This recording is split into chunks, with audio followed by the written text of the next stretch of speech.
I'm live. It's Thursday. Cali X Boxing.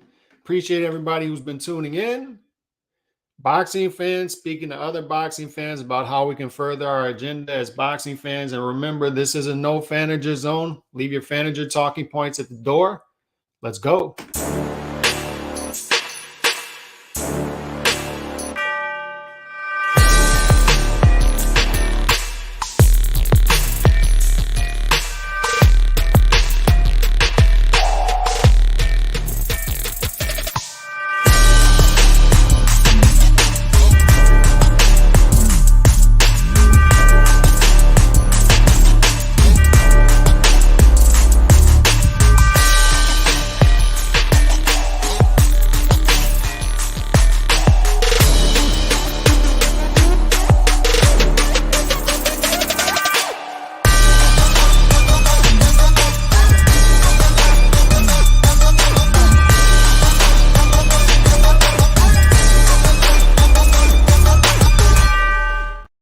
Cali X in the building, in the flesh. Let's get some of these comments up and make sure you're hitting that like button because people are not getting the alerts. And I know that for a fact from the analytics and from myself because I'm not even getting the alerts from my own channel. So YouTube is tripping. They've decided not to send out my alerts anymore. So make sure you're hitting that like button because that helps get this out. What's up, my brother? Mayweather said he wants Davis to fight Lopez. If Josh Taylor wins, will he keep the same energy? I doubt it. But if Davis wants these fights to happen, they will happen. And I will be getting into that in a minute. Appreciate you coming through because that is some interesting development and also some stuff, some outbursts from Teofimo Lopez. Punchy in the building. Calix in Stylo. Saludos to Javier Avila and Santiago Media in the building. And y'all make sure to get that X up in the comments section. Chicano Prophet in the building as well. And, I'm just going to give my thoughts, and it's going to be an optimistic show. And, I'm going to suggest that boxing fans out there don't get to be positive about the numbers that are coming out as far as pay-per-view. Excuse me. Because it's a good thing. It's a good thing for boxing. It's good to see that guys can come together and guys outside of Canelo can come together and put up Canelo numbers, right? And we'll get into those numbers and why you need to have sustainability behind those numbers and how you can get sustainability. And Canelo has shown that in the past, and Tank can use that blueprint because the styles are they're similar styles. Tank Davis, fun guy to watch, action fighter, can knock guys out, all that stuff. So there is a pathway forward for sustainability here. We'll talk about what that could be and just be positive about the numbers. I see people on both sides. The Tank super fans will try to pick at the Canelo fans for whatever reason. It's weird. And then the Canelo fans will fall into that trap and then start pushing back on these numbers. Just be positive about the numbers. That would be my suggestion. But Tank is not in the top 20. We'll talk pound for pound. Because I have some interesting things to say about pound for pound because a lot of these pound for pound lists were updated yesterday from big publications such as Ring Magazine, ESPN.com. And this is one of those tough shows for me because this is one of those shows where I'll probably get hate from the Tank side and then back and forth, just be in the middle of that. And on top of that, I like Ring Magazine. I like Dougie. I like what's going on over there. I'm a fan, but at the same time, I see this list that was put out yesterday, and I have some concerns about it, and I have some critiques about it. So we'll be pulling up that pound for pound list as well. But before we get into stuff like this, Teofimo Lopez, because I'm starting to see some things happening, some things being said from Mayweather, and then some things being said on Teofimo's side, and it seems to me like there is something brewing there, and I'll give my opinion on that because I have opinions on that as well, and I'll be showing the clips from Teofimo Lopez. Teofimo Lopez is just, but y'all make sure y'all get y'all comments up and be hitting that like button at the same time. Because like I said, YouTube is no longer sending out my alerts for whatever reason because I'm not getting my own alerts. So it is what it is. The way to get this channel out is to get the likes up. let's touch on the numbers first. 1.2 million is the number they're throwing out there. And it's good because a lot of those buys will probably come from the $85 price point. So that's a lot of money being generated. On top of that, $22.8 million live gate. And that's a real number, right? The pay-per-view numbers can be embellished. We've seen that in the past. But the 22.8 is a real number. And this is what it puts it up with. Look at this right here. Let me show this screenshot. Let me try to get it up. Do I have it up here? Yeah, here it is.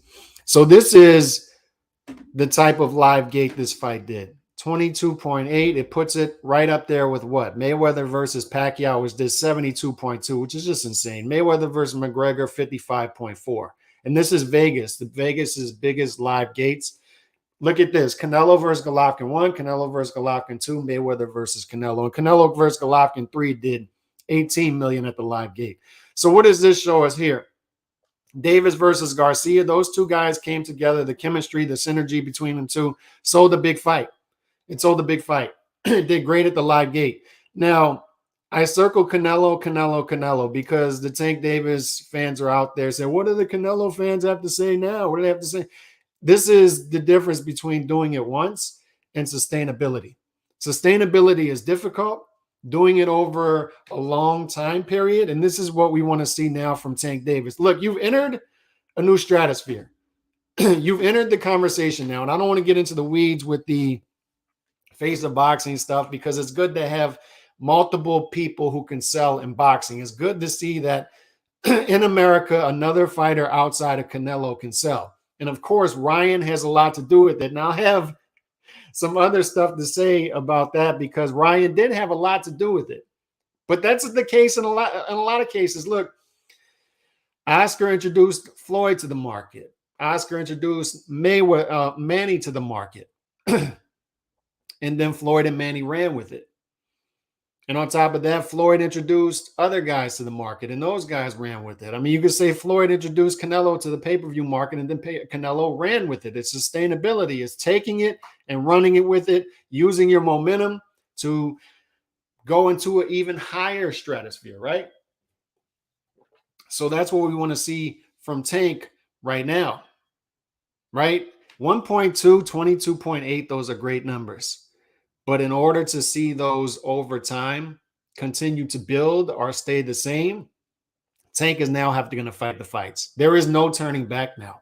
There's no turning back now when you enter this conversation. You can't go back to fighting the Isaac Cruzes. You can't go back to fighting the Raleigh Romeros. You can't go back to fighting the Matteo Barrioses, which, by the way, breaking news this morning, Matteo Barrios on Instagram said he had a rehydration clause against Tank as well. So he just said he was quiet about it, but he had a rehydration clause as well. But I'm happy about the numbers because it shows that a guy outside Canelo can sell. And it also shows that the positive thing is when you don't marinate a fight, when you simply give the fans the fight that they want. They could have easily, like if Samson was the manager, he'd say, marinate this fight for 3-4 years. But what happened? How did this play out? It's one guy has 10 million Instagram followers. One guy has 5 million, good at self-promotion, and they're both coming off of wins. They both have some momentum, although the numbers individually, Tank without Ryan, Ryan without Tank, the numbers are down here. But what it shows is you can multiply those numbers simply if you put on the fight. This wasn't addition. This wasn't Tank does 200,000 buys and Ryan does none, but we assume he does 200,000 in his first fight, so we do 4. No, this was multiplication. This was Tank going from 200,000 to 1.2 million in a single fight. Why? They just simply delivered the fight that the market wanted. And it may not be the fight that the hardcore fans wanted. We'd rather see the undisputed fight. We'd rather see these fights, but they simply delivered the fight that both hardcore and casuals would love to see. And look what the numbers did. Look what the numbers did. So the traditionalists might get mad at this. The traditionalists might say, and this is where I come out in the middle, is they might say, oh, these two guys are just not all that great. They're not pound for pound level fighters, and they do these numbers. It just shows it's a bad signal because it shows that guys can shortcut the process and do great pay-per-view numbers. No, I don't think that's the way to look at this. That's not the way to look at this. I think the way to look at this is the market wanted this fight. The market demanded this fight. Both hardcores and casuals wanted this fight, and they delivered it, and the numbers multiply. You go from 200,000 to 1.2. You go from a $4 million live gate to 22 million. I think it's good news. Rising tide lifts all boats. Tank and Ryan have shown that they can sell. One's at 135, one's at 140. That's more possible super fights for the future amongst these guys if they give us the fights that we want. Tank and Devin, great fight, undisputed. I think it sells. Does it do what this fight does at the box office? No, but I think it sells. Meaningful fight. Tank versus Shakur, same thing. Sells. And if you want to enter the face of boxing conversation, you've entered it now. Like I said, I don't want to get in the weeds with that. I think we all know what it is. We've been over that discussion, but there can be many guys who are stars in boxing because that's what we've had throughout history. This was the first time in boxing history we haven't had an American star. And now we can point to guys and say, these guys can sell. They're possibly stars. They may be there already. Look at what they did. Right? And you can build more American stars off of that success. More guys can springboard off of that. A Devin Haney, a Shakur Stevenson, a Teofimo Lopez, if you simply just put on the fights, if you ignore the politics, if you ignore the network issues and simply put on the fights, we can build more stars and everybody can win off of that. Everybody can win. And what I'm saying is just enjoy the numbers. Don't get in the weeds. Don't get into these battles back and forth. Just enjoy the numbers because this is good. It's good news to me. Man, Tio needs to get away from his pop. So sad. And I'm going to play that clip in a minute. 3 fights in top 5 is impressive. Barrios had a rehydration clause too. Yep, sure did. Salute to D Nice. Yeah, and 3 fights in the top 5 is impressive for Canelo. And this is what I'm talking about. Like when you talk about sustainability, it's one thing to do it once. Sustainability is something else. If you're a sports fan, it's not just sports, it's life. It's hard to get there. It's hard to win a championship. This team right here, New Orleans Saints, the draft is tonight. New Orleans Saints wins a Super Bowl 13 years ago. And you're thinking, oh, we got something going. We got some momentum. We got a team that can put multiple championships together. And 13 years later, we have 1 championship still. 1 Super Bowl win. So there's a difference between getting there, doing it once, and then being able to have sustainable success over the years. There's a reason that Tom Brady is viewed as a greater quarterback than Drew Brees. Why? Tom Brady's got like, what, 6, 7? I don't care if you're viewed as a quarterback that needs a lot of talent, or you did 6. Michael Jordan did 6. Kobe Bryant did what, 5, 4? LeBron did 3, 4, however many he did. Will Giannis gets there once. Can he do it again? He got bounced from the playoffs in the first round last night. So there's a difference between sustainability, being able to do it at a consistent level throughout time. When you're the guy, when the target is now on your back, when everybody knows you're the dude, and you got to show up and do it again. And you got to show up and do it again. And you got to show up and do it again. When the market expects you to fight the fights now. When you fight Trout, and then you fight Mayweather, and then you fight Lara, and then you fight when they expect you, when you're lineal now at middleweight, to fight Golovkin, and you fight Golovkin. When they said you weren't going to fight him, and then you fight him again, and then you end up fighting him again. And you go up to 168, you move up a weight class, and the very guys they said you were going to have trouble with when you're at 160, you blow through those guys in less than a year. And they still act like it's not a big deal. That's the different expectations we talk about. And Tank is going to start to get those expectations if we start throwing around that word face of or that term face of boxing, face of boxing, face of boxing. You got to do face of boxing shit now. The expectations are now different. And I think that's the part of this that comes along with this. Like you want to accept the positive without taking the negative. I think that's the part of this that the Tank sexuals are going to have trouble accepting. They're going to have trouble accepting this. They're going to have trouble accepting that if he goes back to fight the Eastside Cruises, that the market is going to push back on that big time now. They're going to have trouble accepting that because they've been so used to bubble wrapping a Tank Davis. They've been so used to every time a threat comes along, politics come up and all this stuff. That's no longer acceptable now. You're in a different stratosphere. Now you have to sustain this. And if you want to sustain 1.2 million per fight, you simply have to fight the fights now. You're not going to get that with the Eastside Cruises and the Mario Batioses. I'm sorry. You're not going to get the accolades that comes along with being a great fighter without fighting the great fights. And you're not going to be able to trick the market for a long time. We talked about sustainability. You can look at it on YouTube. Sustainability. The only way to do that is put in the work and build an organic base. And it's a slow build. That's a tough, but a lot of guys don't want to slow build it. The channels that you see that do the clickbait, that on a Saturday night, right after a fight, they'll post a screenshot of the fight, a thumbnail of the fight, just to get people to click on it, just to build up clicks and subscribers. It works to get clicks and subscribers, but you go to their lives and they might have 3 or 4 people on there. Why is that? Because they're not organically building up their base. You look at it, like I got to give Beeb credit, Ringside Reporter. You go on his channel, he's got no shorts. He's got no short film stuff. It's all long form. And he's just getting on and he's talking boxing and he's developing by face-to-face organically, just building up his base. So he might only have 2,000 subscribers, but he's doing more. He's got more of an organic base than a channel that has 50,000 subscribers. You got to adapt to the market. The market is no longer subscribers and clicks. The market is getting on long form and developing a relationship with your chat over time.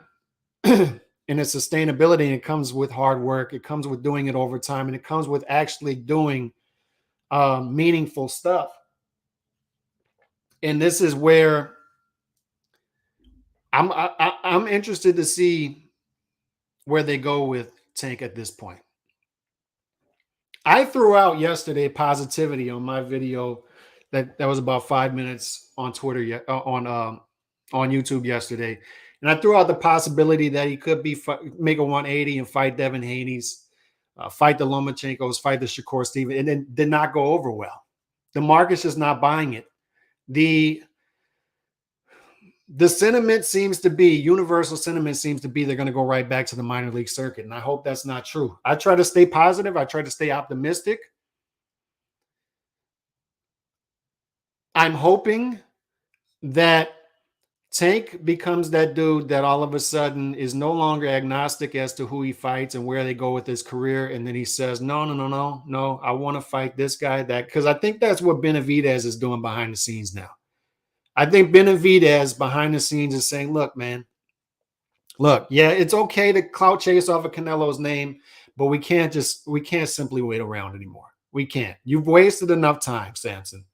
If you want me to re-sign with you, I need you to promise me these fights. And I think that's what this is about. They're already saying, they're using Canelo's name to clout chase, but they're already saying, look, we got Plant. We already have a contract with Morrell Jr. We'll fight Charlo. We'll possibly fight Boo Boo Andre. We're going to fight the fights. And I reward that. I love that. Keep doing that. But I think Benavidez is at a point where, dude, I want to take control of my career and I want to build a base, like a real base. I don't want to just clout chase. I want to build a real base. And I want to see more fighters do that. And I want to see Tank do that. I wish nothing but the best for all of these dudes. Nothing but the best. I hope Tank becomes a super duper star. I hope Benavidez becomes a superstar. The sport is better when we have these things. I'm not going to get on here and just hate for the sake of hating. It's not going to happen. I wish nothing but success for these dudes. But you got to put in the work. You can't separate that process. You can't. You can only trick the market for so long. You can get people to tap onto clickbait, thinking that they're going to see highlights to a fight or a real fight. You can do all that stuff all you want, but you can't shortcut the process. You still have to organically build people and get consumers to buy your product.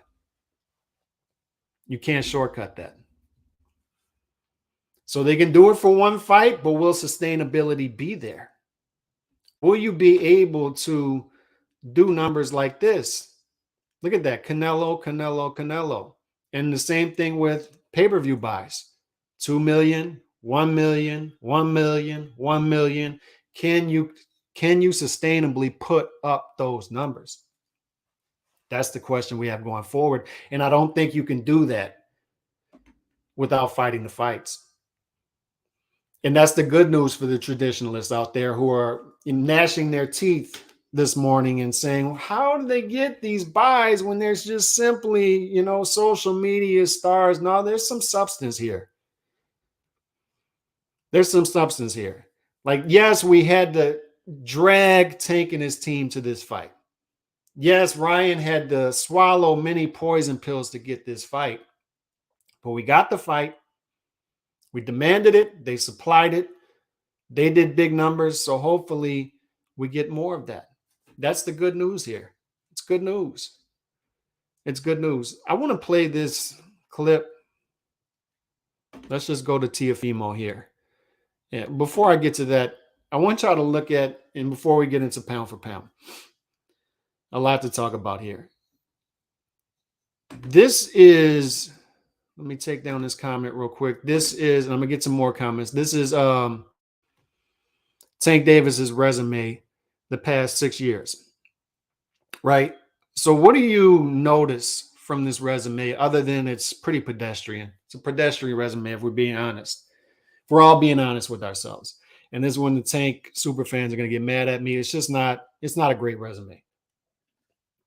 But what else do you notice, chat, when you see this resume? I'll give you a hint. Look at last names. Look at last names. What do you notice when you look at this resume?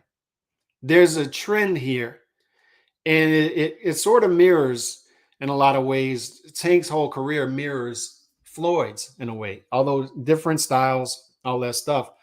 But if you look at the last names, it tells us a story of how they want to sell fights, how they feel like they can introduce Tank to a bigger market in America, because the American, the high percentage of the American market when it comes to boxing is Hispanic. So what do you notice when you see these names? Garcia, Romero, Cruz, Barrios, Cruz, Gamboa, Nunes, Ruiz, Queller, Fonseca. What do you notice? And it sort of speaks to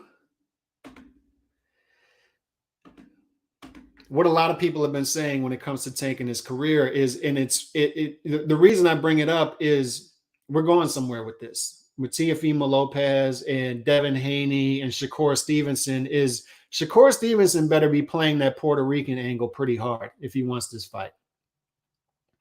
He better be playing it pretty hard, because the track record, the trend is, if you want a fight with Tank Davis, you better be Hispanic. And there are a lot of people, when I offer optimism that he could possibly fight for undisputed against a Devin Haney, a Lomachenko, or fight a Shakur Stevenson, they push back. And one of the things they push back on is they're simply not the right market. It's not a Hispanic market. These aren't Hispanic fighters, so they're simply not going to get the fights.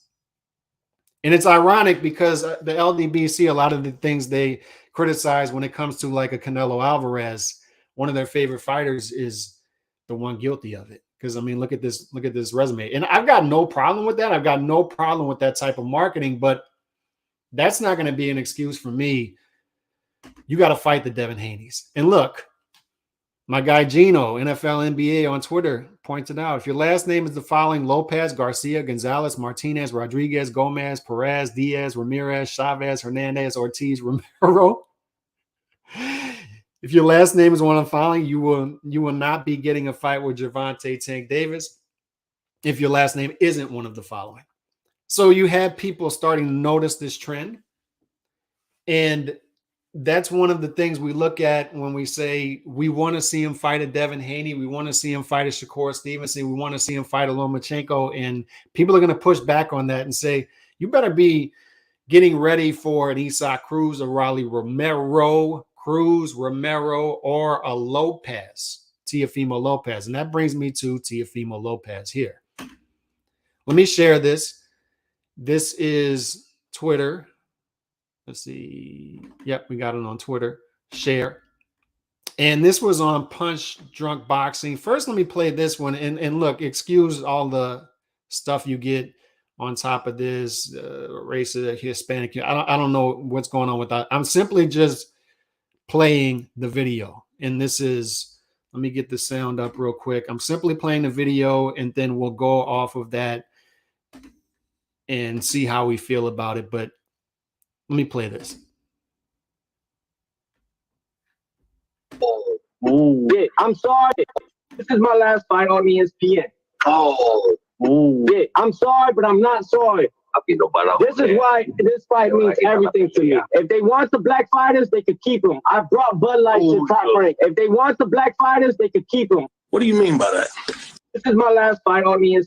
So that's Teofimo Lopez giving an interview, and I'm gonna play another interview in a minute. So when you hear that, what do you think? First of all, the first thing that comes to mind is the first big sound clip from there is, this is my last fight on ESPN. This is my last fight on ESPN. I'm gonna play the other clip in a minute. This is my last fight on ESPN, is what he's saying. And I hear that, and I wonder, where is his head? Who does he have around him? Because if you look at the networks in boxing, ESPN's the one pulling in the most ratings. When it comes to Showtime, when it comes to the Zone, ESPN is bringing in the ratings. So if you're going to leave ESPN, I hope you have a clear and concise plan, excuses, reasoning as to why you're leaving ESPN. And when you say you're leaving ESPN, I have to assume you're leaving Top Rank, because these promoters are tied down to networks, so you can't leave ESPN without leaving Top Rank. So I started scratching my head and I say, what's going on here? And then the second part of that I don't understand. And look, I'm emotionally detached from this because I'm from New Orleans. Our subculture is we don't really care about the race stuff like a lot of other people do. We just don't. When 2020 happened and everybody was having race riots in big city, it wasn't happening down here. They tried to get it off the ground. They tried to light that forest fire down here, and people didn't bite because we simply mingle and co-mingle and procreate with each other. It just doesn't, we're emotionally detached from that for the most part. But when I hear they can keep the black fighters, I bought Bud Light here, we can keep the black fighters. First of all, Top Rank is the one who orchestrated that deal, right? That was already in motion before that. But Teofimo went and grabbed that Bud Light deal by fighting Vasily Lomachenko. I'll always give him credit for that, forever give him credit for that, for fighting that fight in an empty theater when everybody else was laid up doing nothing. But I don't know what he means by that. To me, it's just, this is the part that I have a problem with, is we've always built fights and rivalries, and that could be what's happening here. This could be emotion. This could be, they know that Tank fights Hispanic fighters strictly. That's who he fights. He only fights Hispanic fighters. Teofimo's side could be seeing that. There could be back channel discussions. Let's start building this. Let's start building this race war thing. And there's no issues with it, race, nationality, and boxing. The one beautiful thing about boxing is it's politically incorrect. I love that about boxing. We don't hide from it. We can build fights that way. It's a beautiful thing, but it better be going there, is what I'm saying. This better not just be, I'm not happy with where my career is going. I don't have the momentum, so I'm just jealous. I'm just jealous of a Jared Anderson, a Keyshawn Davis, these guys that they're building on my network that they're spending time on when they should be spending more time on me. I hope that's not what this is. I hope this isn't just jealousy. I hope this just isn't just shade. And I fear that's what it is. I fear that Teofimo isn't right in the head. I fear that he doesn't have the right people around him. I fear that his dad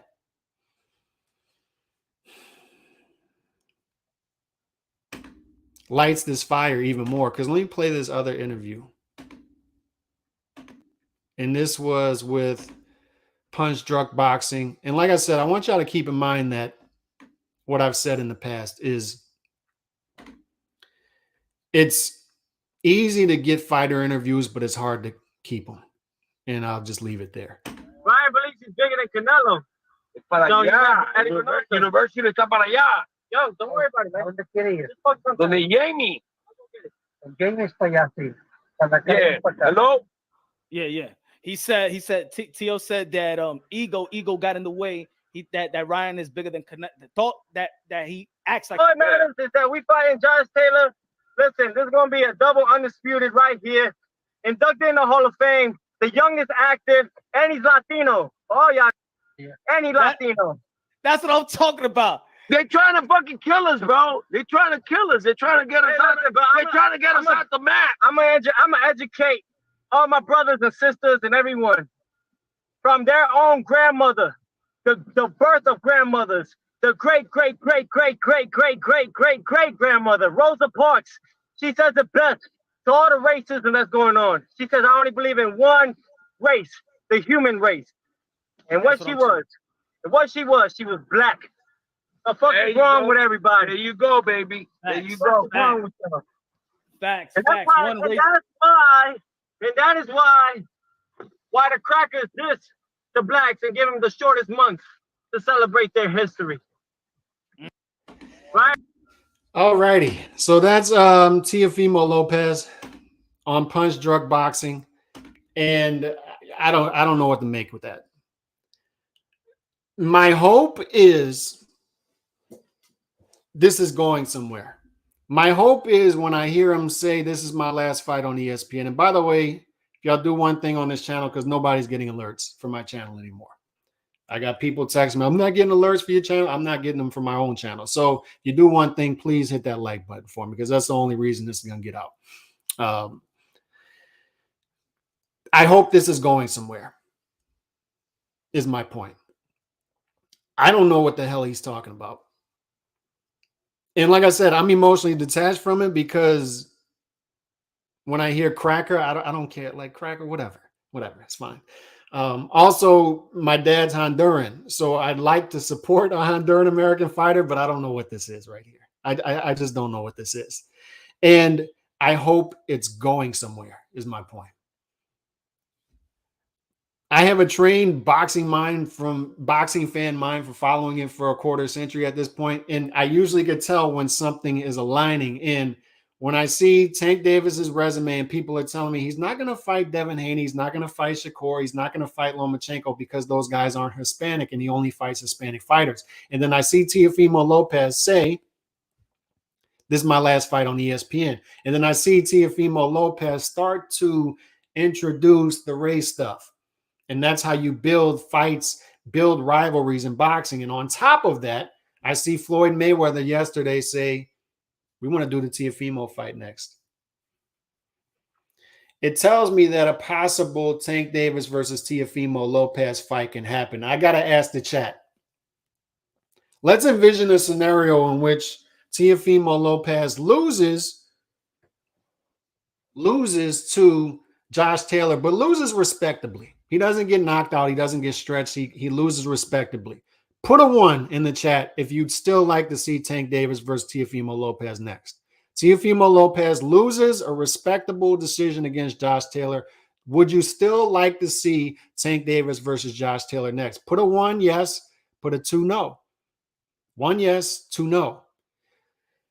I got to be honest. And look, I think this is what we're going to get. 1, 1. I think that's what we're going to get. And I got to be honest. Chicano, 1. And look, I'm right there with it. 1. And, you know, we're going to have some 2s in there, but I think for the most part, 1, 1, 1, 1, 1, 1, 1, 1, 1. We got 1, 2, 1. Tank versus T will be a war. 1. And this is what I'm saying. Is the beautiful thing about this, and this is why I love the chat, and for the most part, I think we share values, is 1 here, 2 here. As long as something's going somewhere, I don't care. I have thick skin, crackers, race wars, whatever gets me the fight. I don't care. I don't care about it. I'm emotionally detached from it. Don't care. So I can stomach this stuff from Teofimo as long as it's going somewhere. So on top of that is, even if Teofimo loses to Josh Taylor and he doesn't get stretched, because a knockout ruins that plan, right? We're all in agreement there. A knockout, if Teofimo gets knocked out and stretched by Josh Taylor, then the demand for that fight likely goes away. But the beautiful thing about boxing is if you simply fight the fights, the boxing fans will be forgiving of you in losses. Real boxing fans. So Teofimo, if he fights Josh Taylor, we're like, Josh Taylor's the guy at 140. He lost the fight. I'm still there for Tank, this Tank Davis fight. Why? Tank Davis versus Teofimo Lopez, like I said, they can play all kind of different angles with that fight. We all know how it would go from Tank's camp to Teofimo's camp, and Teofimo's camp is loud and boisterous even after a loss. They don't care. They're still going to be the loudest in the room. Trust me. Loudest in the room. And on top of that, it's an action fight. And perhaps this makes me a bad boxing fan. I don't know. Because I'm the one saying we should be screaming from the mountaintops for the Devin Haney-Lomachenko winner to fight Tank. And I still stand by that. But Tank versus Teofimo at 140, wherever they want to do it, a catch weight, whatever they want to do, however they want to do it, it's an action fight. It's a lovely fight. It's still a beautiful fight. It's still a fight I'm there for. Y'all go ahead and hit that like button. But the other stuff, this is the thing I fear. No white boy can beat me is a comment that goes south. Eventually, Hopkins comes to mind. Yeah. And the same thing with Durrell against Caleb Plant.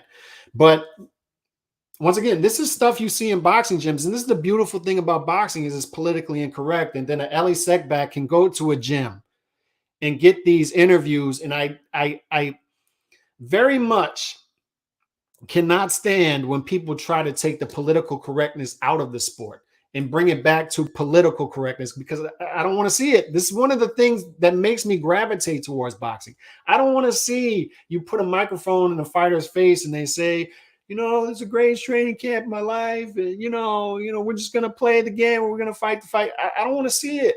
I'm more interested in dudes being themselves. Just be yourself.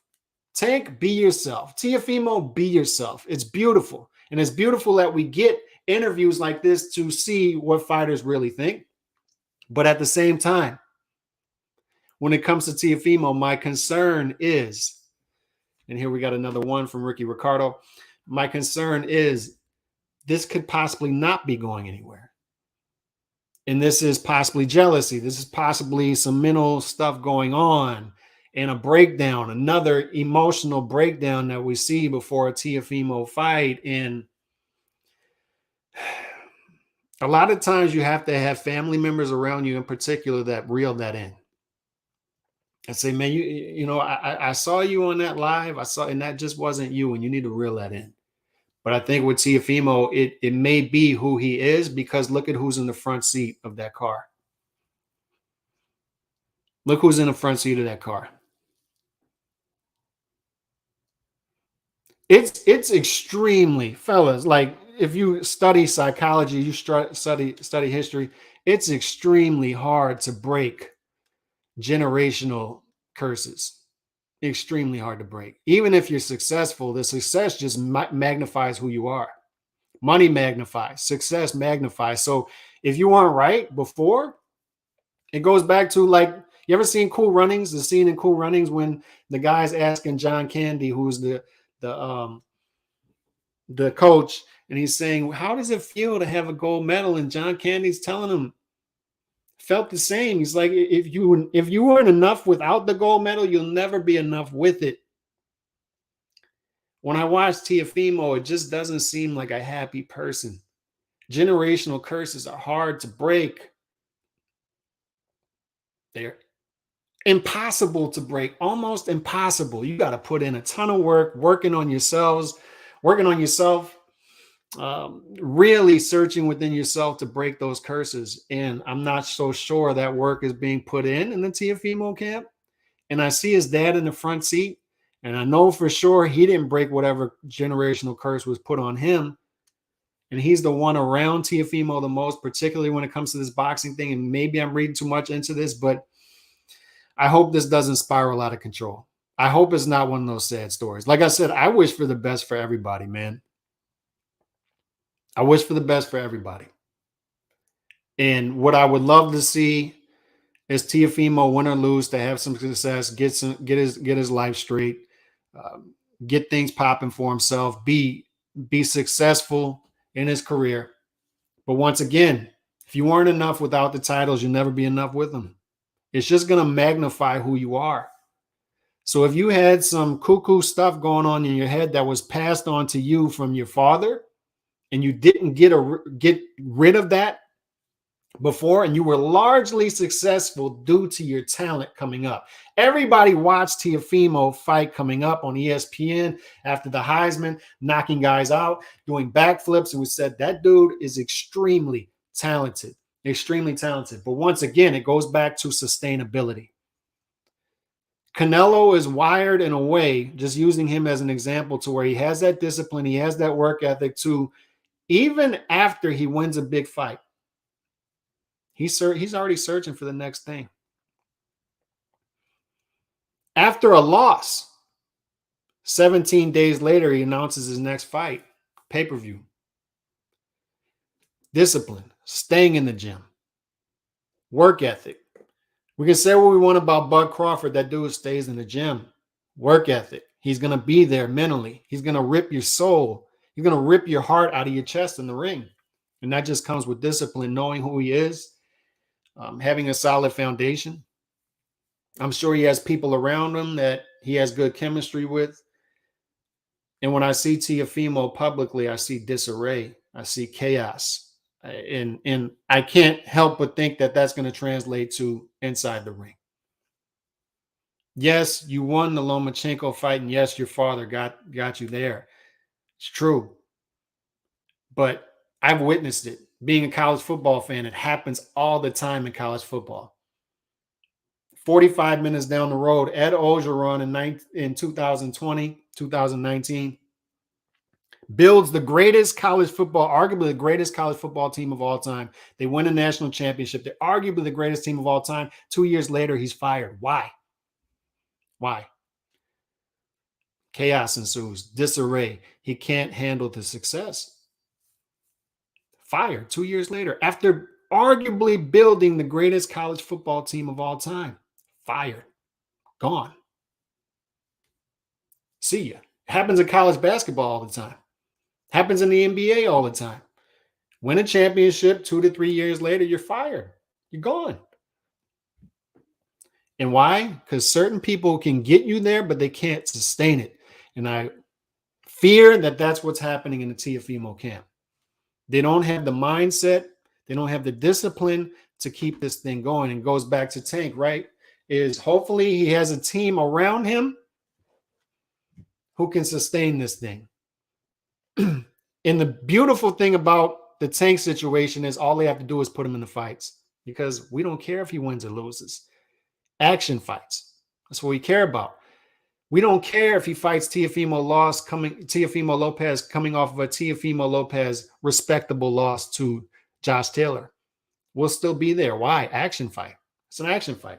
I'm there for it. That's an acceptable fight for me. So I'm glad the chat agrees. I was ringside for Teo's last fight. Seeing his ex and him go at it over their son was really hard to watch. And yes, his dad is not helping. I feel Teo isn't crazy.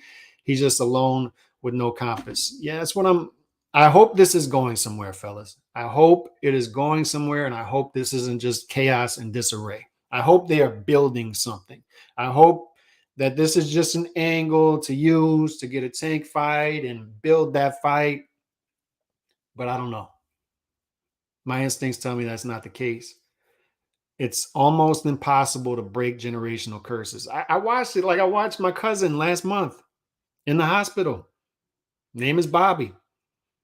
I remember 30 years ago, his father, Bobby, died in the same hospital of the same thing, substance abuse.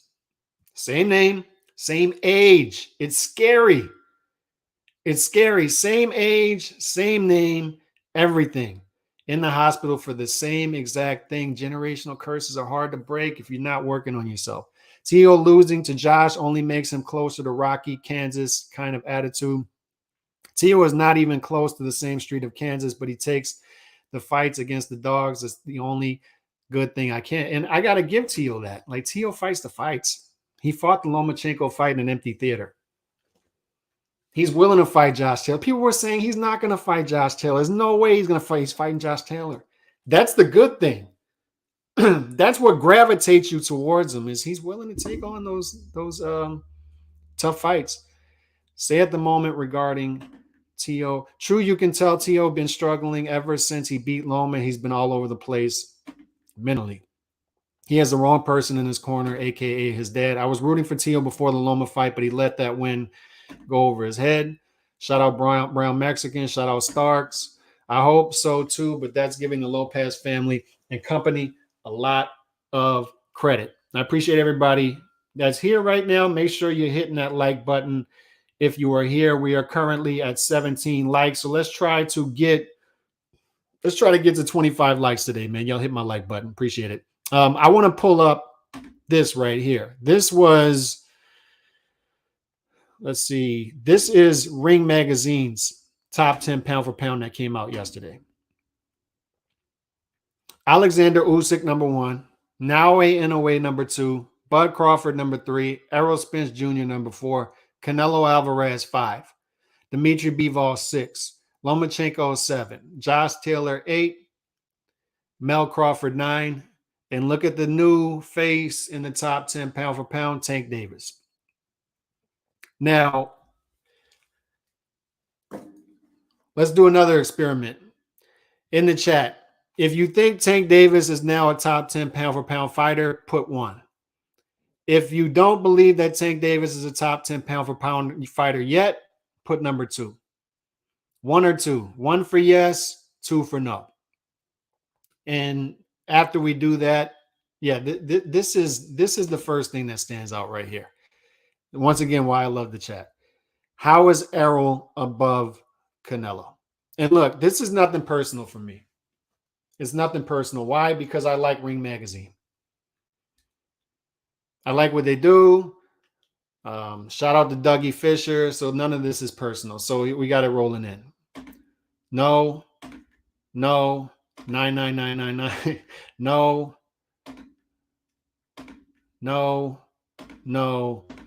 So resoundingly, people are going to say Tank Davis doesn't belong in the top 10 pound for pound, which is fine. And if somebody has him 10, okay, that's fine. Whatever. That's not so much what my issue here is.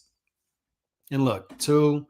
Shout out to HCP. He hasn't won a legit championship. So resoundingly, no. Like, people are saying no, he's not in there. A bunch of 2s, he's not in there. You don't get on the pound for pound list just for beating Ryan. And I would agree.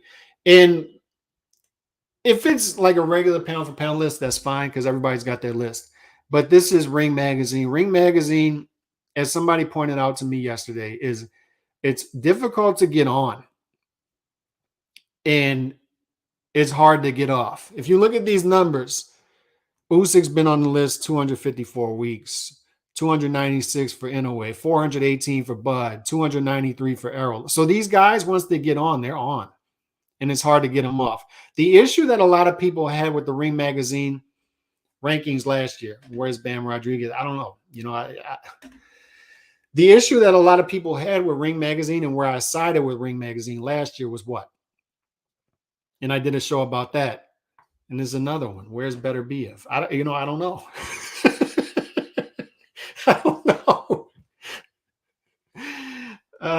And this is what I did a show about. Yes, needs to be a champion, but is Loma there? Here's the thing with Loma. There was precedent there. And I actually had Haney on mine and Loma off of mine. But I actually sided with Ring Magazine because I see an argument for having Loma on it and Haney off of it. And what's the argument? Built up equity. Lomachenko had built up equity over 3 weight classes, legitimate titles, not the Reggies, but legitimate titles. On top of that, the eye test. On top of that, there's precedent there. Lomachenko was number 1 or number 2 on the pound for pound list. Remember, the discussion around that time when Lomachenko lost was who's number 1 pound for pound? Is it Lomachenko or is it Bud Crawford? That was before Canelo made his big run at 168. Canelo was hovering. Some people had him 1 or 2, but most people had him around 3, right? So what happens? Lomachenko loses to Teofimo Lopez. And you can go back. You can go back to Bernard Hopkins losing to Jermaine Taylor. Manny Pacquiao losing to Juan Manuel Marquez. Chocolatito losing to Sor Rungvisai. The precedent was set that if a number 1 or number 2 pound for pound fighter loses a fight, they don't fall completely out of the rankings. They just don't. They just don't. So Ring went with precedent there, and they kept Lomachenko on their rankings as number 6, number 7. You can argue Lomachenko's too high. That's fine. But all I'm saying is the precedent is there for him to still be on the list. So I didn't have as much of an issue with Lomachenko above Haney at the time. Here's where my issue is with Tank is he doesn't have that built-up equity. We're talking about Reggie. We're talking about pedestrian resume. Yes, he passes the eye test. Yes, he does. He does. However, that's it. He doesn't have anything else over Haney. On top of that, what you're doing here as Ring Magazine is you're devaluing your belt because what do we have at 135? Devin Haney is lineal. Devin Haney has the Ring Magazine belt, yet you're ranking him number 3 pound for pound in the division behind Lomachenko and Tank Davis. And once again, I understand Lomachenko. The precedent is there for Lomachenko to still be there, but Tank Davis, what do we know about the Ring Magazine rankings? They're hard to get on. They are difficult to get on. Extremely difficult to get on. And it's generally a resume thing. It's generally building up resume, having a sustainable resume, putting in the work, and matching the resume with the eye test. Tank Davis doesn't pass that test. He passed the eye test, but he doesn't have the resume to back it up to jump to number 10, particularly above Devin Haney, because guess what? Devin Haney passed the eye test as well. So now we have two guys in the same division as Devin Haney. The guy who has all of the belts, he has everything that matters in that weight class, and he has 2 guys in his own weight class that are above him on pound for pound on Ring Magazine's rankings. And by the way, he has the Ring Magazine belt. So once again, it's nothing personal. It's just an observation. Because some people would say this is appeasement. I don't know if it's that. I don't think Ring Magazine will play that game. I just think they have a big board that votes on such things, and it spits out rankings, and I think the algorithm has become off to where it could spit this out. Because what's the other thing is the resume. So I think an even bigger issue here is Errol Spence Jr. number 4 and Canelo Alvarez number 5. Errol Spence Jr. number 4, Dimitri Bivol number 6. Right? And you'll ask, why is that? Errol Spence looks like a great fighter. You know, when's the last time Errol Spence fought? We're going on 15 months. Nothing scheduled. And look, I know they're about to announce the Bud Crawford fight And just to break that to you, Bud versus Errol is going to be happening late summer, early fall.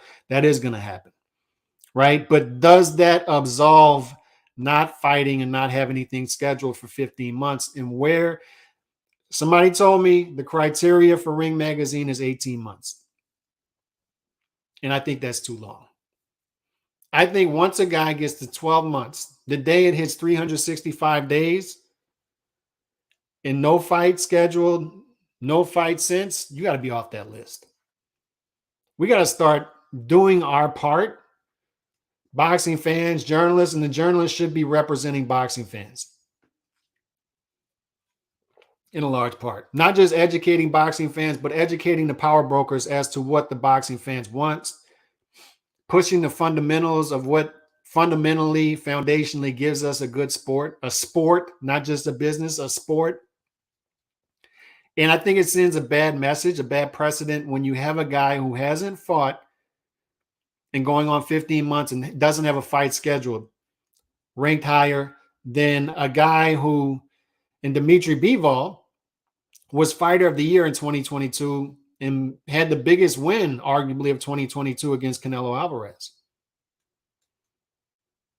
That's number one. He fought twice since Errol Spence last fought. And on top of that, it also sets a precedent that it's better to be inactive and have nothing scheduled than fighting tough competition and losing a fight. Fighting another top 10 pound for pound guy and losing a fight. So when I see Errol Spence over Canelo Alvarez, what that signals to me is, first of all, Canelo Alvarez, his activity level has been 3-1 over Errol Spence since 2020. 3-1. He's fought 3 fights for every one of Errol Spence, and it's not like he's fighting just C-level competition, pedestrian competition. He's fighting the fights. He's getting accomplishments. He has something that Errol doesn't and undisputed. And he's just simply more active. He's doing more meaningful things. And it sends a precedent that it's better to be inactive and not test yourself than test yourself and lose a fight.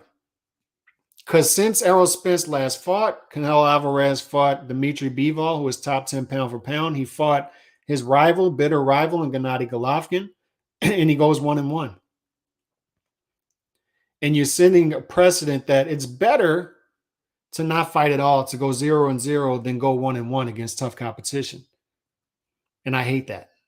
I hate it. And I hate that it has to be Ring that I'm critiquing, because I like Ring. I like it. And I'm not going to get in the weeds of Usyk being higher than Inoue, because I disagree with that, but that's acceptable. That stuff's acceptable.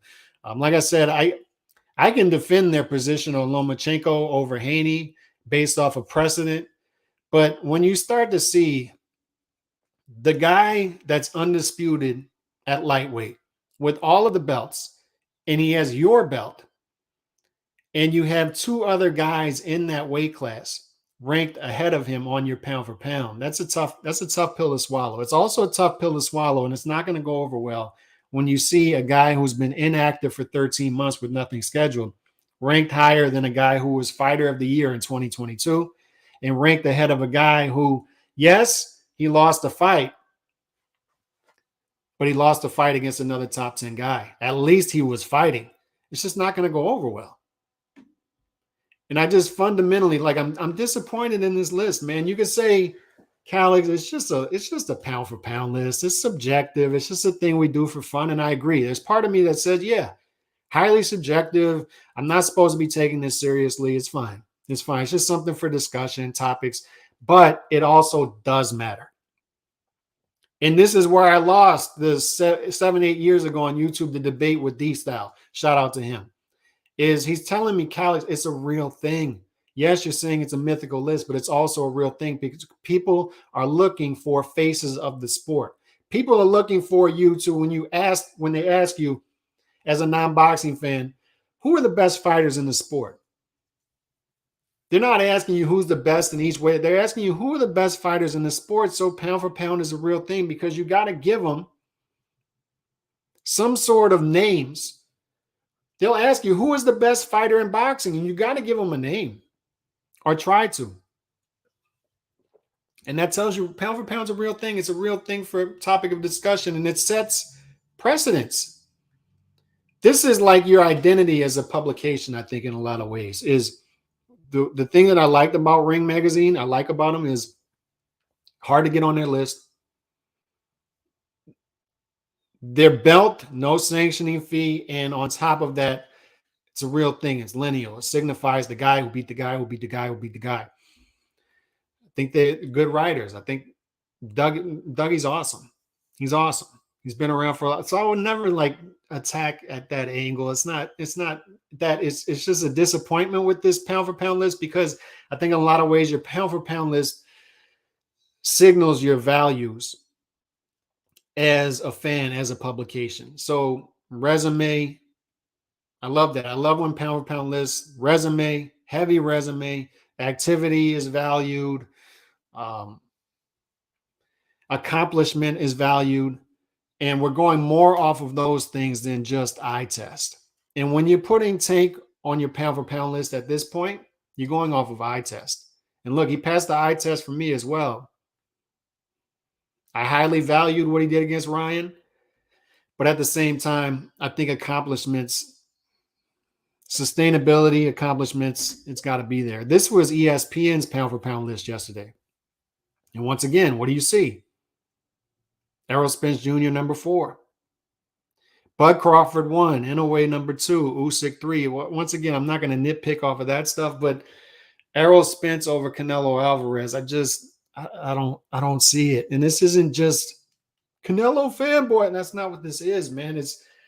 I've been a fan of Errol Spence throughout his career. I was dropping videos about Errol Spence before people knew about him a decade ago on YouTube. Been following his career, but it's been a disappointment as of late, because every time you see momentum going, it's thwarted by something. And I just don't see, there has to be strict restrictions on inactivity when it comes to these lists. Divisional rankings, pound for pound rankings. It used to be 12 months. That used to be universal across the board. If you don't fight for 12 months and you have nothing scheduled, you're off the divisional rankings. Go back and look at Dan Raphael's ESPN rankings from a decade ago, 15 years ago. All these rankings, bad left hook. Once a guy was 12 months inactive, nothing scheduled, they took him off the list. Divisional rankings, pound for pound rankings, and we're letting guys slide now. We should be signaling that, no. I know you're trying to build this part-time boxing model, but no, we're not doing it. We're not going to go along with it. We're going to be rigid in this. We're going to be rigid with inactivity. We're going to be rigid with 12 months, no fight, nothing scheduled. You're off. You're off. You're certainly not going to at least dock him something, because he's just been sitting there at number 4. This is what frustrates me, man. And I wanted this to be a positive show. This is what frustrates me is I see this stuff. I see a dude not do anything for 13. And I know, look, I know the announcement's coming. Spence versus Crawford, the announcement's coming. The fight is going to happen this year. It's going to happen. But that doesn't absolve you right now of not fighting at all. Nothing scheduled, no fight in 13 months. You got to get off the list. And the frustrating part about that is it's holding rankings up. This dude is just sitting there like a placeholder. And I'm saying the guy's got to do something. I know the talent is there. I know the eye test is. I know he's a great fighter. I know all of that. But he's got to do something. My issue with the welterweight division has been what? These guys are just sitting there. It's welterweight. Wait. I'm tired of waiting. Give me something. When you have a guy who has been at number 1 and he won't fight number 2, hopefully we finally get the fight. I think it's coming soon. I think an announcement is coming soon. But when one hasn't fought number 2, and on top of that, when you have 3 belts, when the guy at 160, Mal Charlo, has a belt and he hasn't fought in 2 years, other guys cannot fight for that belt. They're simply just sitting there and hoarding belts, hoarding a position. And it's your job as journalists, I feel, It's our job as boxing fans, I feel, to call this stuff out and say, no, look, you're not active anymore. We're being rigid in this. 12 months, no fight, nothing scheduled. I don't care what the circumstances are. I don't care about a car wreck, none of that stuff. We're going to be rigid in this. 12 months, no fight, nothing scheduled, you're off. You're off. 12 months, no fight, nothing scheduled. It's a sanctioning body's job to keep things moving in a division. 12 months, no fight, nothing scheduled. Give me your belt. Give it to me. Give it to me. No, I was about to. No. Give me the belt. Give it to me. And this will keep an assembly line going. This will keep fights going. This will keep matchups going.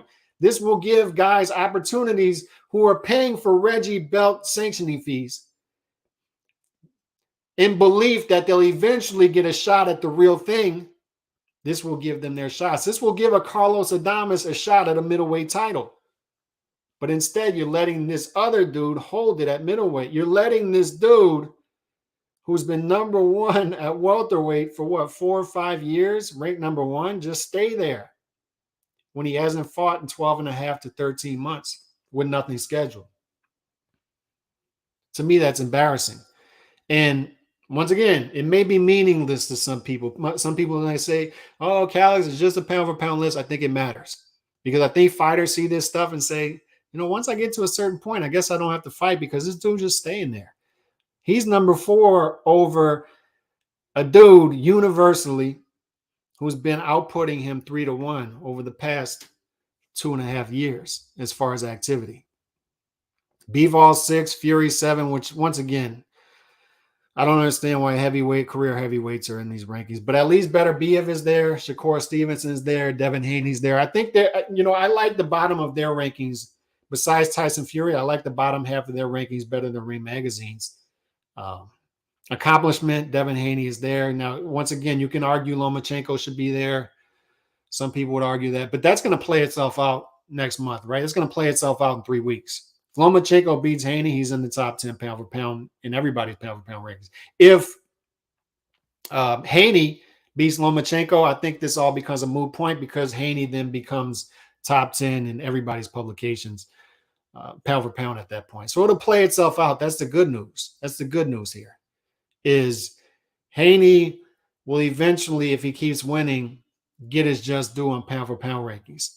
And I can understand, like, if you don't view Devin Haney as a top 10 pound for pound guy. I can understand that. However, I don't understand putting Tank above him. I just don't. I don't get that. Like, why? How did you get? Because Devin Haney passed the eye test too, just like Tank. So how do you? Once again, man, this is hard because I like Ring Magazine, but how do you get to Tank number 10?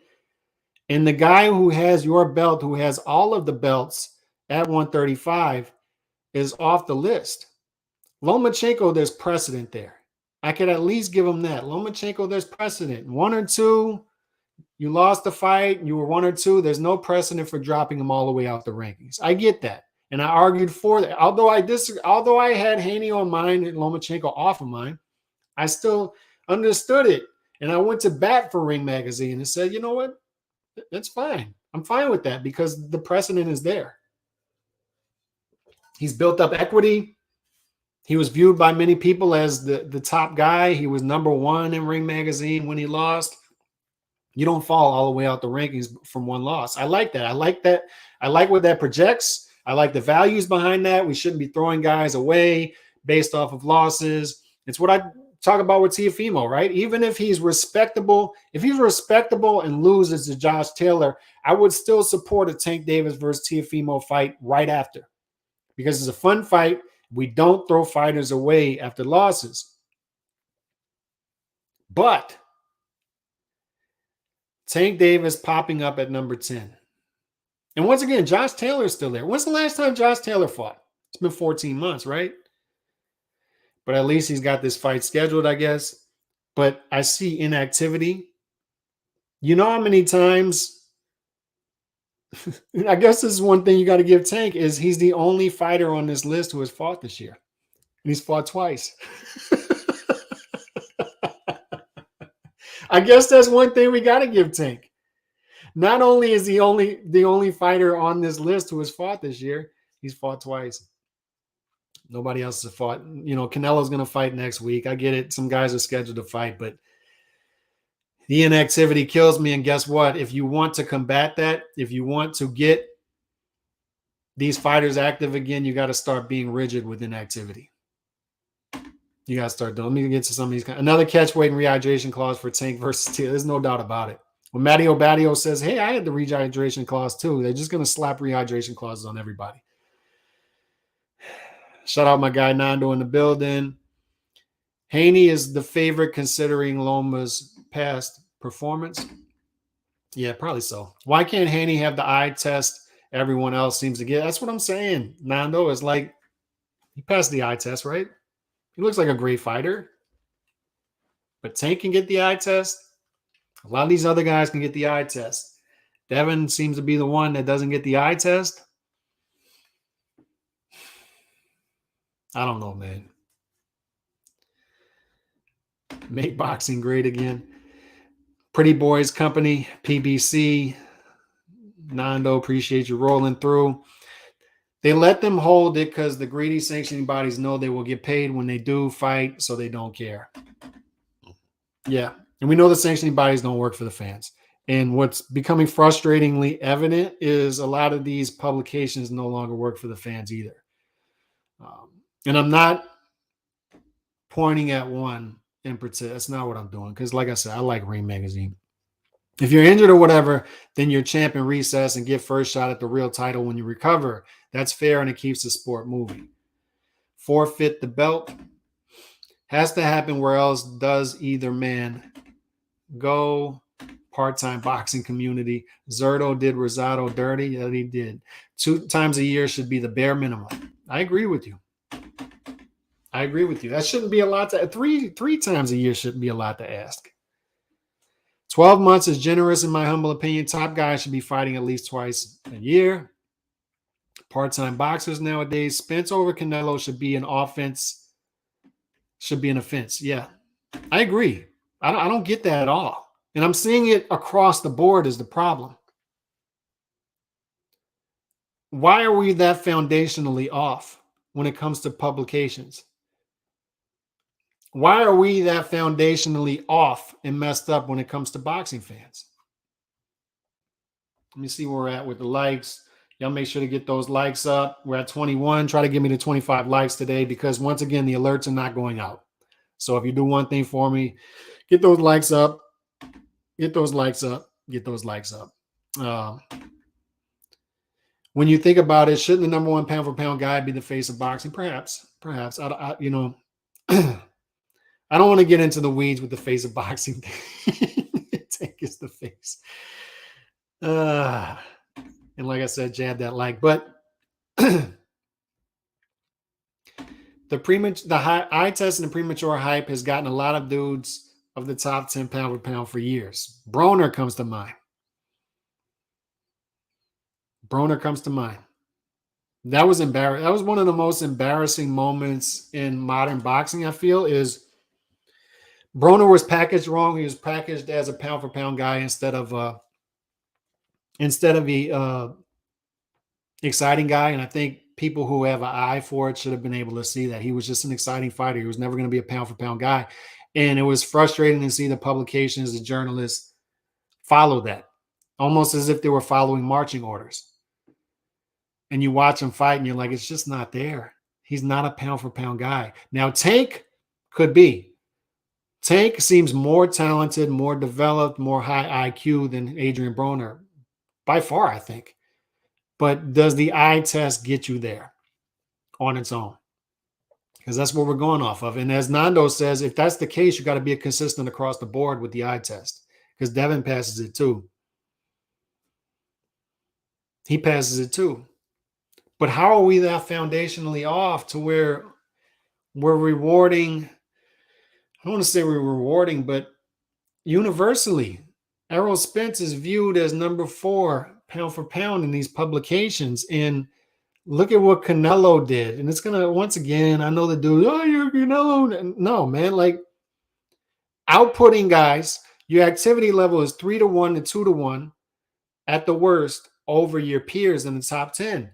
You have accomplishments. You became undisputed. You took a test and fought a guy a weight class north and lost the fight. You lost the fight clearly, but you fought the fight. 1-1 against great competition to me is better than 0-0, and I'll always stand by that. Always, no matter who it is. I'd rather guys take tests, fail them, than just sit there and do nothing. How is that not universal?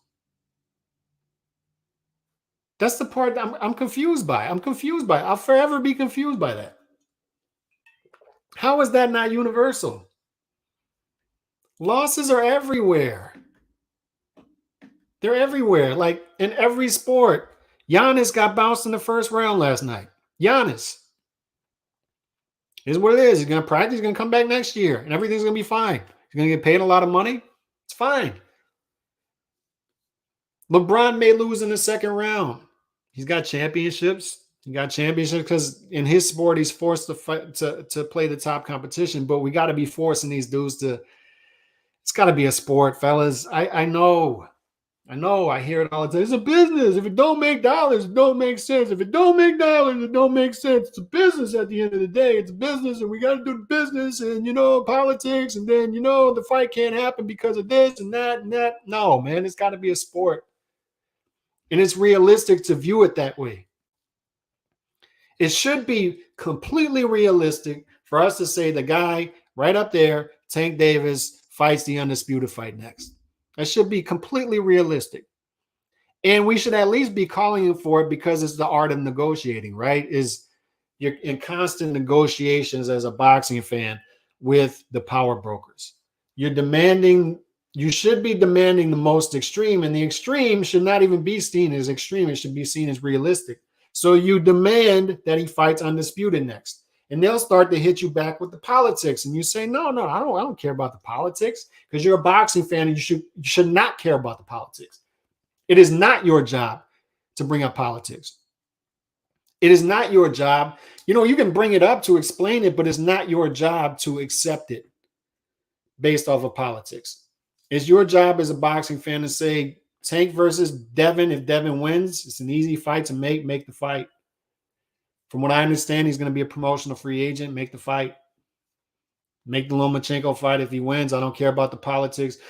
Make the Shakur fight if those fall through. I don't care about. And then it would be easy if Tank just simply calls out the names, because if those fights don't happen, you can simply point the finger at Bob Arum at that point and say, yeah, Bob just wants to keep this in-house. But put that on them by demanding the fights. And as boxing fans, put that on the power brokers.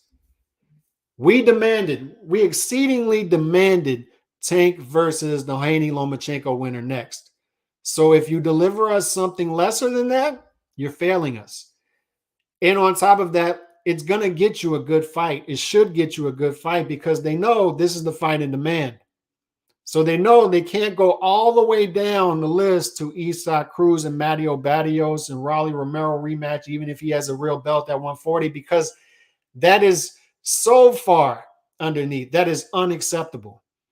So even if you don't get the Haney fight, the Lomachenko fight, the Shakur fight, you could possibly get a Teofimo fight, right? Tank versus Teofimo. At least it's a fun fight. It's an action fight. It keeps things busy until you fight the big fight. It's meaningful, right? Because even if Teofimo loses to Josh Taylor, maybe he can beat Tank. Maybe at least it's fun, right? At least we get a fun fight. We get fireworks leading up to the fight. Can Teofimo bounce back from a loss? Can Tank beat another super talented, explosive guy who has been talented, passed the eye test, but he hasn't been living up to his expectations. So that makes him a wild card. Top Rank has consistently put their guys in tough and always seem to be looking to make money for everyone involved, including their broadcast partner. Every sport is a business, but we have to get back to the consumer. The consumer drives the business. If you don't get back to the consumer, eventually you lose customers. It goes back to sustainability, right? building things up organically, and that works with everything. Arrows should be 9 on the list. Boxing rewards cats for being inactive, which is the reason why people don't give a shit about boxing. Shout out Boxing Historian 206, and he's absolutely correct. Absolutely correct. We should not be rewarding inactivity. Shouldn't happen. Hope they keep those riders there because that's old, high quality, old school, high quality stuff. I think there was a buyout.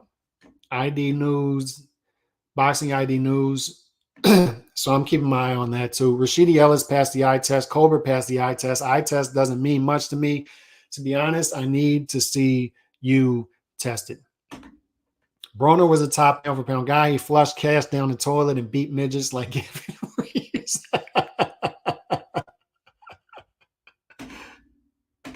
eye test, eye test, eye test. I'm not getting any alerts for anyone, and that's what I'm saying. They're just simply not sending out the alerts.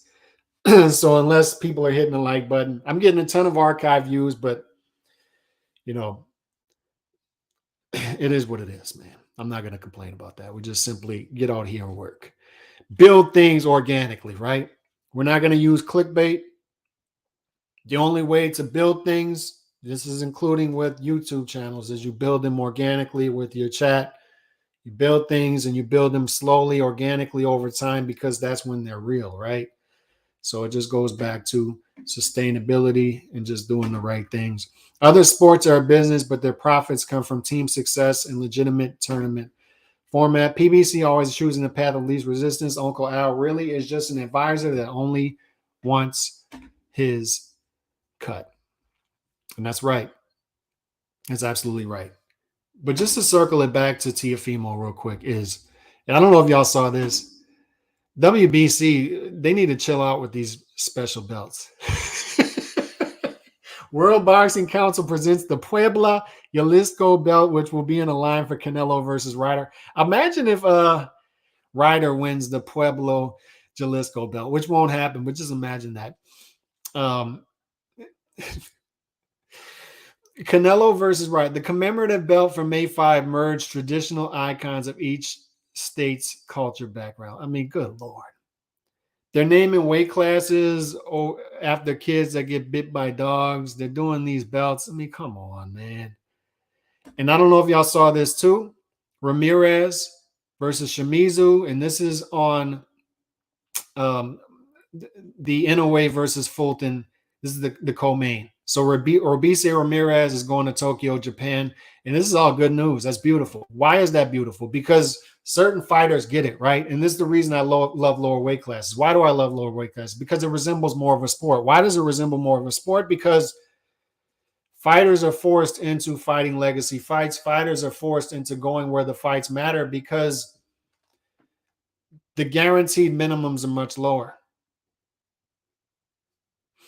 Right? So these fighters are forced to fight the fights if they want the names. They want the name recognition. And where do the fights belong in the lower weight classes? Japan. It's what Josh Franco gets. He's going back out there. It's what Stephen Fulton Jr. gets. Despite what the managers tell him. The PBC managers are out there telling him, don't go to Japan. That fight belongs in America because you're Stephen Fulton. No. The fight belongs in Japan. Go to Japan. Stephen Fulton Jr. realizes, in a way, the fight belongs in Japan. And this is Robeisy Ramirez realizing I can fight on a super card in Japan in the co-main and get more eyeballs than I would fighting wherever in America. It's smart. It's smart. These fighters are realizing that, particularly in the lower weight classes, that the fights belong where they belong. And watch 130. Watch Joe Cordina. Joe Cordina puts on another great performance against Rakhimov. Joe Cordina wins his belt back. And then you're going to see guys like Hector Luis Garcia likely and his fan base say, we're not going over there to fight Joe Cordina. That's beneath us. We're the PBC. We're going to stay here. We're going to put these guys wherever for the biggest site fee. And they're not going to organically build these guys when they should be going over there to fight Joe Cordina. Why? Because that's where the money is. Why? Because that's where the rowdy atmosphere is. Back in the day, we'd say Joe Cordina needs to come to America to prove it's not that way anymore. It's a universal sport. Go over there and fight Joe Cordina. That's where the fight belongs. Some of these fights belong in the UK. Some of these fights belong in Japan. Some of these fights, we got to make them. The only way we can make them is to put them in Saudi. The only way we can make them is to put them in the UAE, Saudi oil money. And some of these fights belong in America. It's just the way it is. And exceedingly, a lot of these fights belong outside of America because it's becoming more of a global sport. It's growing elsewhere and it's diminishing here. And once again, that's one of the positive news about Tank versus Ryan doing such big numbers. Why? Why is that good news? Why is that positive news? It's positive news because somebody outside of Canelo, Tank and Ryan, because Tank's not going to get full credit for that because this was a team effort. Chemistry, their synergy came together. They built a big fight. If you put the right two guys together in a fight, people will still buy it. The American market will still support it. All you have to do is put on the fights that you should be putting on. It's that simple. Sometimes that guy's over there and this guy's over there. Sometimes this guy's with this promoter, that advisor, that network, this network. You come together and you make it happen. I don't want to hear this too difficult. Boxing's a bartering system. So this was Tank and Ryan and all parties coming together and saying, let's make the fight. They made the fight at the right time. They didn't marinate it. And look what it did. And this is good news because the market, the American market, wakes up. It wakes up when you give them the fights they want. And you can say, well, nobody else right now could demand or make the type of money Tank versus. That's why you build it. That's why you build these fighters and build these matchups. Why? Because you can build two guys in the same weight class who can have that collision course. You build them up individually. As you're building them up individually by simply putting them in the fights traditionally, you're building them organically, not through clickbait, not through tricks, because you can only trick the market for so long. But as you do that, you naturally build rivalries, and sports need rivalries. And this is one thing that boxing has done great throughout the decades, throughout the generations, is we're a politically correct sport. We can do it through nationalities, Mexico versus Puerto Rico, black versus white, black versus brown when it comes to Tank, because like I said, I showed you the resume. Is the resume. Despite the first thing that stands out with this resume is what? It's pedestrian. It's a pretty average resume. But the other thing that stands out is Garcia, Romero, Cruz, Barrios, Cruz, Gamboa, Nunes, Ruiz, Queller, Fonseca. What is that? All those last names are Hispanic last names. It's all Hispanic fighters. The LDBC does not want you to see that, because there's really nothing wrong with that. The only thing I see wrong with this resume is that it's weak. I don't care what color the opponents are, what nationality. That part doesn't matter to me. That's a smart way to build, to go after the American market that is increasingly a higher percentage of Hispanic. It's good. It's smart. Floyd did the same thing, right? Cinco de Mayo, wearing the sombrero to the ring, wearing Mexican colored trunks. Floyd catered to them. Floyd went after that market, right? And they're building Tank in Floyd's image. And they're doing the same. Look at this resume. I mean, 6 years. And the LDBC doesn't want to point this out because the LDBC will go after Canelo for the same. Oh, look at the Euro bums. He never fights black fighters. Blah, blah, blah. Look at this. Same thing. 6 years of this. 6 years of this. And that's fine. But when people will tell me, Calix, you're crazy. Cali, you're crazy if you think he's going to fight Devin Haney. You're crazy if you think he's going to fight Lomachenko. You're crazy if you think he's going to fight Shakur, because those guys don't have the right complexion to get the fight. And once again, Tank is in a new stratosphere now to where he's going to have to fight the fights. He's going to have to fight them. If he wants to keep those numbers sustainable, you can't trick the market. If you want to come close to 1.2 and 22.8 live gate, you're simply going to have to fight the fights now because Ryan Garcia had a lot to do with that.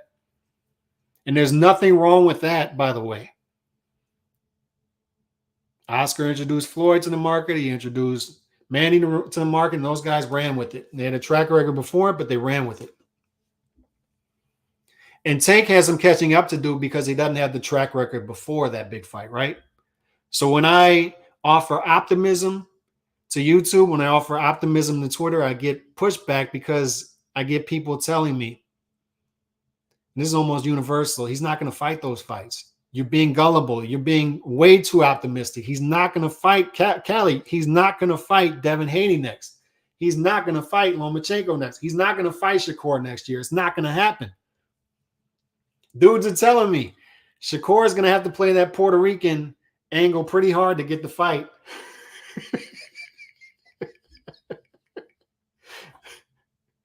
And so be it. Play the Puerto Rican angle. I like that about boxing, that it is politically incorrect and we can build fights these ways. You can build fights from many different angles, and we need to keep it politically incorrect. When Teofimo is going off on these tangents publicly, you know, the crackers and whatever else he's saying, no, they can keep the black fighters, you know, they can have them, I'm going to go somewhere else. I'm emotionally detached from that. I don't care. It doesn't bother me at all. I just hope the dude's head is right. I hope this is going somewhere. I would hate to see this spiral out of control. I would hate to see it. I want the best for everybody. Even dudes who are throwing around cracker and the black fighters over there, whatever. As long as it's getting me the fights, that's the angle they want to play, that's fine. But Teofimo, to me, and this is another observation I have about him, is he seems to be on this growing list of fighters that is making a heel turn for no apparent reason at all. Because from where I was sitting, from how I viewed it, everybody respected that he fought Lomachenko for a shorter end of the bag than he would have gotten had they just marinated that fight in an empty theater and won those belts and got a Bud Light deal because of it, because of taking a chance. It just seemed like we all became fans, and we were all a fan of his talent before that. And then for some reason, there was some sort of heel turn there. The same thing, my same observation with Deontay Wilder. It's like you didn't have to heel turn that hard.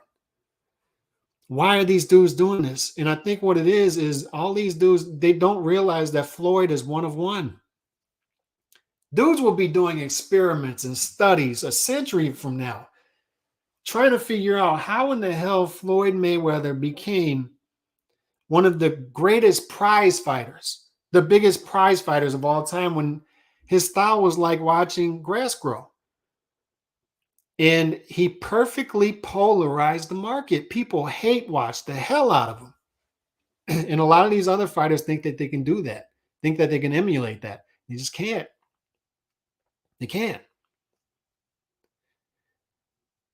I would prefer these fighters just say, I'm likable right now, and let's just stay likable. You know, maybe I should have a marketing team around me. You know, some fighters, they probably need this to reel them in a little bit. And I like that publications, I like that Ellie Seckback of Punch Drunk Boxing can do this interview, and we can see the inner workings, the inner mind of Teofimo Lopez, and it can go off the rails, and it's fun. I'd rather see that than, oh, my training camp is the best training camp of all time. Yeah, I'd rather see that. I'd rather see the fighters for who they are, and I'll accept them in their flaws. But what I'm telling you is there are red flags when I watch interviews like that. When I see the dude in the front seat who is supposed to be the mature one, and instead of saying, look, man, let's cut the interview. This dude's going crazy in the back seat. Instead of that, he's feeding into it. He seems more chaotic than his son. And I say, I don't know. I don't know where this is going. But there was no heel turn needed there. He could have just kept going. He could have just kept going as a likable guy. even at the Cambosos loss, like sometimes those losses are more, they make you more endearing to the market. The reason I was attracted to the Cottos, the Gottis of the world as fighters is because they were vulnerable. Even Oscar, after the Tito loss, they're vulnerable now. They don't look otherworldly. And you say, they're more like me. I can relate to that more than I can to the Prodigy story. So Tio is saying that Top Rank is a promotion for black fighters. I thought it was the PBC. And this is the confusing part. BH is, I don't even know what he's saying there. It's just, it's weird. I don't know what he's saying there. ESPN can keep the black. What does that mean? Keep the black fighters. Top Rank caters a lot to the Hispanic market, so I don't know what he means by that. Top Rank is a big reason why he got the Bud Light deal. I don't know what this is. It's weird. Fish with mouth closed never gets caught. Yep. Floyd's era was full of superstars. That's how he did it. Yeah, you're right about that too. It was a different era. We need the rematch. Hopefully, Tank steps up. Money fight right now is Pitbull. All Mexican casuals want that fight. I would disagree with that. I don't think he can go back to that. He shouldn't go back to that. I don't want to see the threadbare. I'm fine with how that ended.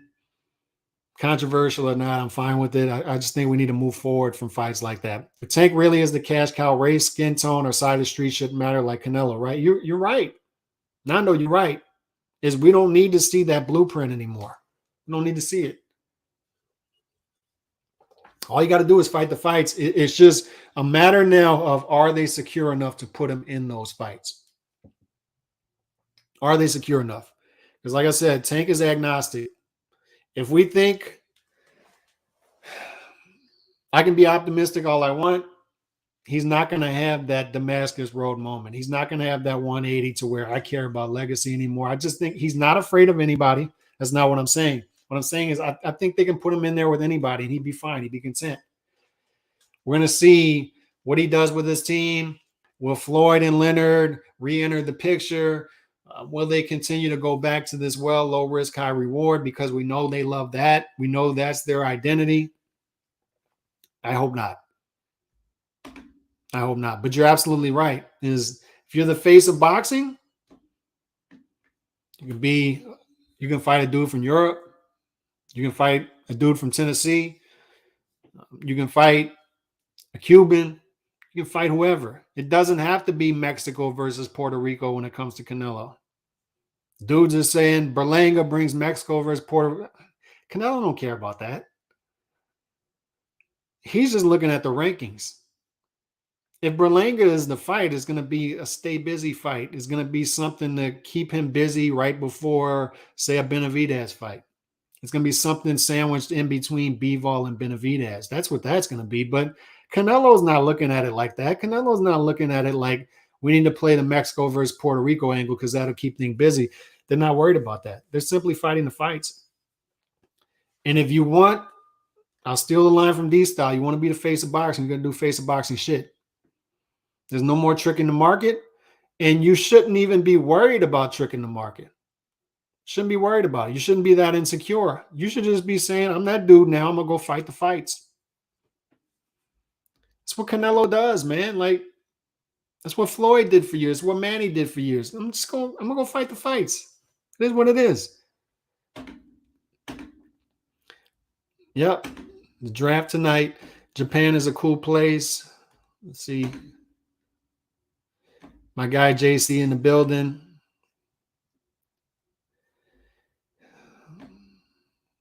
Yep, Japan's got the fighters. They got the fighters. Lower weight classes, that's where the fight belongs. You go where the fight belongs. He also said he won't sell his soul. Berlanga has better chance of getting Munguia or Zerto. And those are all good fights. Those are all good fights. Trust and believe Puerto Ricans don't care about Berlanga. I've been told that from the Puerto Rican faction. They're pretty much with Berlanga where, a half Honduran guy like me is with Teo. It's like, dude, I'm so detached from all that stuff. And once again, it comes with the subculture of being from New Orleans. Like Iceman in the chat will tell you that he's from New Orleans too. It's just we don't rock that way down here. It's just a small place full of all kind of different people, and we just mingle together. And it is what it is. Besides the politics, that stuff don't matter down here. And I'm so detached from hearing cracker, like Teofimo saying crackers and the black fighters can stay over there. I don't mess with that. I just worry about, is this going somewhere? Is he using this to market himself for a possible fight with Tank, angle himself into that by playing the race game? Or is this just him going off the rails? And I fear that it's him going off the rails. And that's what that is. So hopefully not. And the thing with Ryan is this. People need to understand this. Ryan was a big part of that 1.2 million. I don't know what part, you can't quantify that, because as D-Style said, and shout out to D-Style in the chat, when two guys get together that belong in the ring with each other and it's a super fight, they multiply. It's not addition, it's multiplication. So a lot of people got it wrong by saying, oh, Tank only does 200,000, and Ryan's never been on a pay-per-view, so we'll just price in maybe 200 extra buys and we'll do 500. No, that's not what happened. Is these two guys got together at the right time. No marination, at the right time. They made the fight and it multiplied. The numbers multiply. And when it comes to Ryan, he has a big part of that. Now, the performance, some people, it's going to rub people the wrong way. I see Chavez out there. Oh, he quit on a body shot. He's not a real Mexican fighter. I don't know how much of the base he'll lose over stuff like that. But what I'll say is he's 24 years old. He's been in a super fight. It's clear from these numbers that the dude is a draw. How much of a draw, we'll find out going forward. How much of a draw against lesser known opposition, we'll find out going forward. Same with Tank. We'll find out going forward. But what we know is the dude has a base, clearly. And he can simply keep that base by fighting the fights. I'll just keep going back to that. And there are fights at 140, and they're actually winnable fights at 140, even though it's a gauntlet division. It's tough. But I mean, would I pick him against Josh Taylor? No. Would I pick him against Regis? No. But a Teofimo Lopez? Possibly. It's a makeable fight. They can get together and make that fight. There are fights, there are creative ways they can get together to make fights that serve Ryan Garcia. But here's the thing with Ryan Garcia that you need to keep an eye on. And no, it's not. Did Carl Frost say it too? Carl Frost said he quit too. This is the thing you need to keep your eye on with Ryan, is what's going to happen with this camp going forward. I think one thing you possibly could see at some point in 2023 is they announced that Joe Goosen is no longer the trainer. And that's a red flag, because when you see Reynoso is no longer the trainer, and then you see Goosen no longer the trainer, perhaps they get together, get on the same page. Who knows? But from when things I heard from inside the camp, it wasn't all sunshine and rainbows. So the thing you need to keep your eye on when it comes to Ryan is how dedicated is he going to be to his craft.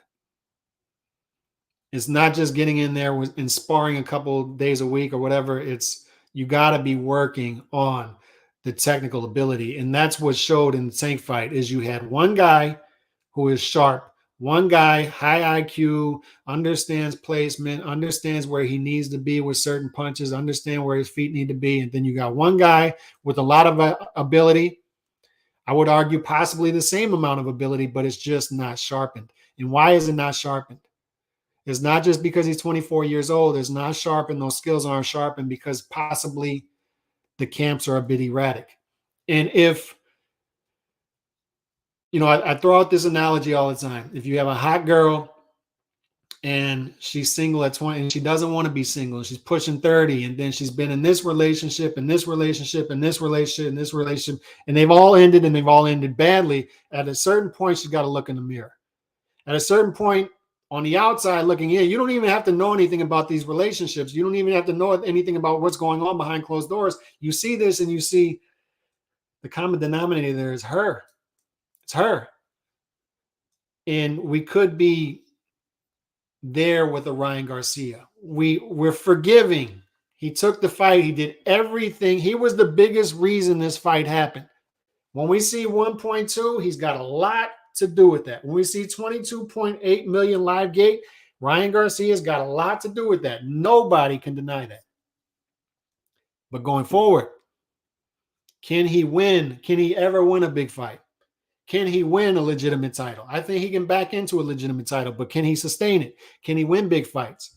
Can he put together big fights, or does he go more the way of a Victor Ortiz to where it just never gets there? You saw it. It looked very marketable. Victor Ortiz looked like he was going to be a big star, but it never got off the ground. It never reached its destination. You want to see Ryan somewhat reach that destination. I wish the best for everybody.